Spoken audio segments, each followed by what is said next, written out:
নমস্কার। আমাদের গল্পটা ভালো লাগলে বাংলা ছোট গল্প চ্যানেলটাকে সাবস্ক্রাইব করে দেবেন, লাইক কমেন্ট শেয়ার করতে ভুলবেন না। ধন্যবাদ।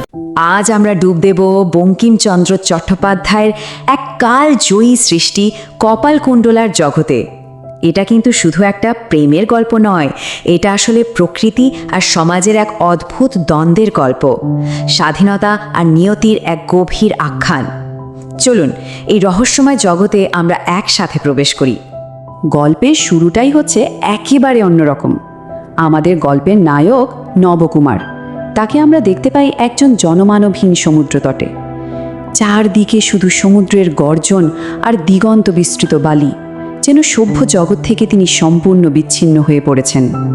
তো গল্পের এই প্রথম অংশে আমরা দেখব কিভাবে আমাদের নায়ক নবকুমার এক চরম সংকটের মধ্যে পড়েন।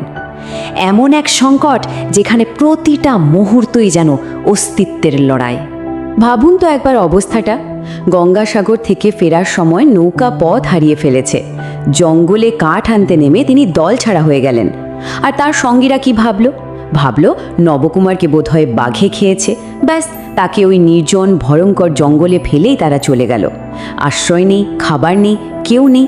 নবকুমারের জীবনটা তখন যেন একটা দুঃস্বপ্ন। যখন সব আশা প্রায় শেষ, খিদে আর ক্লান্তিতে শরীর আর চলছে না, ঠিক তখনই নবকুমারের চোখে পড়ল দূরে একটা আগুনের শিখা। মনে হলো যাক, বাঁচা গেল। কিন্তু তিনি তখনও জানতেন না ওই আলোর উৎস আসলে আশা নয়, বরং আরও অনেক বড় বিপদের সংকেত ছিল। ওই আগুনের উৎসের কাছে পৌঁছে নবকুমারের তো রক্ত হিম হয়ে যাওয়ার জোগাড়। তিনি দেখলেন এক কাপালিক এক শবদেহের ওপর বসে তন্ত্র সাধনা করছে। নবকুমারকে দেখে তাকে বাঁচানোর বদলে কাপালিক তাকে তার সাধনার পরের বলি হিসেবে ঠিক করে ফেলল। মানে এক বিপদ থেকে বাঁচতে গিয়ে তিনি পড়লেন আর এক ভয়ঙ্কর বিপদের মুখে। আর ঠিক তখনই যখন নবকুমারের জীবন প্রদীপটা প্রায় নিভেই আসছিল, তখনই গল্পে প্রবেশ ঘটল এক রহস্যময়ীর, প্রকৃতির মতোই সুন্দর, বন্য আর অদম্য কপালকুণ্ডলা। পড়ন্ত বিকেলের আলোয় সমুদ্রের ধারে দাঁড়িয়ে থাকা সেই নারীকে দেখে নবকুমারের মনে হয়েছিল তিনি যেন ওই বন্য প্রকৃতিরই একটা অংশ। তার ঘন কালো চুল, হরিণীর মতো চোখ, মনে হচ্ছিল যেন সভ্য সমাজের কোনো ছোঁয়াই তাকে স্পর্শ করতে পারেনি। ওই ভয়ঙ্কর নিস্তব্ধতা ভেঙে প্রথম যে কথা শোনা গেল তা হলো কপালকুণ্ডলার কণ্ঠ। তার এই ছোট্ট একটা প্রশ্ন, পথিক তুমি পথ হারিয়েছ, এটা শুধু নবকুমারের রাস্তা হারানোর কথা ছিল না, এটা যেন পুরো গল্পের মোড় কোন দিকে ঘুরবে তারই একটা ইঙ্গিত দিয়ে গেল। কাপালিক যখন নবকুমারকে বলি দেওয়ার জন্য প্রায় প্রস্তুত, ঠিক সেই মুহূর্তে কপালকুণ্ডলা তার বুদ্ধির জোরে নবকুমারকে বাঁচিয়ে নেন। তিনি কাপালিকের বলিদানের খড়কটা লুকিয়ে ফেলেন আর সুযোগ বুঝে নবকুমারের বাঁধন কেটে তাকে একটা নিরাপদ জায়গায় নিয়ে যান। এই নাটকীয় উদ্ধার পর্বের পর থেকেই দুজনের জীবনে শুরু হয় একেবারে নতুন আর বেশ জটিল এক অধ্যায়। বনের মুক্ত জীবন ছেড়ে কপালকুণ্ডলা পা রাখেন সমাজের জটিল সব বাঁধনে। এখানেই কিন্তু গল্পের আসল টুইস্টটা, মানে যে মেয়েটা সারা জীবন প্রকৃতির কোলে স্বাধীনভাবে বড় হয়েছে, সে কি পারবে সমাজের এই সব নিয়মকানুন, সংস্কার আর সম্পর্কের বাঁধনে নিজেকে মানিয়ে নিতে? তার কাছে নতুন জগৎটা তো ছিল একটা খাঁচার মতো।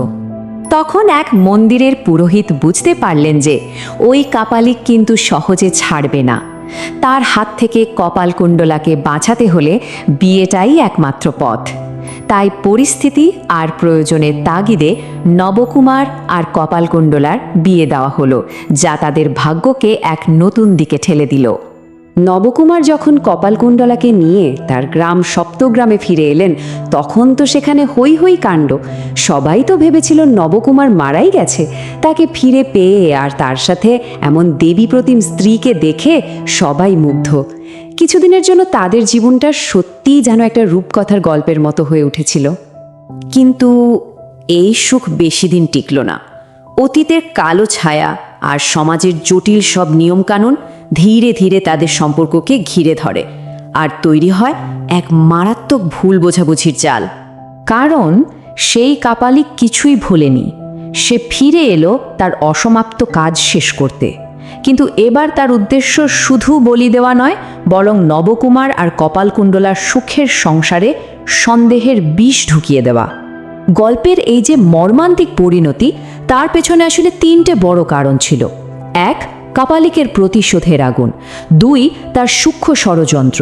আর 3 নম্বর, নবকুমারের সামাজিক বিশ্বাস, যা কপালকুণ্ডলার ওই মুক্ত স্বাধীন স্বভাবটাকে কিছুতেই মেনে নিতে পারছিল না।